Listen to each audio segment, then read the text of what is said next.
I searched how to buy shares of AleAnna Inc., a company listed on NASDAQ with the ticker ANNA, and in this video we use it as an example while explaining the basic steps. This guide is educational only and not financial advice. Investing carries risks, and you could lose capital.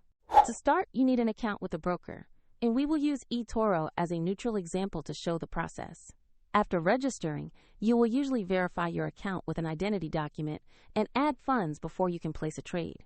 Use the platform search bar and type the ticker AleAnna to find the listing. Make sure you select the result that shows AleAnna Inc. on NASDAQ to ensure it is the correct stock. On the stock page, review basic company information and the price chart to confirm the listing belongs to AleAnna Inc. Double-check the exchange and ticker so you are looking at the right asset before proceeding. Open the buy form. Enter the amount you want to invest. Choose the order type and carefully review the estimated cost before confirming the order. If the market is closed, your order may be queued for the next session, and if funds are insufficient, the platform will prompt you to add money before it can be confirmed.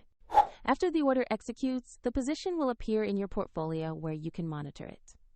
For more details and the example link, check the description below.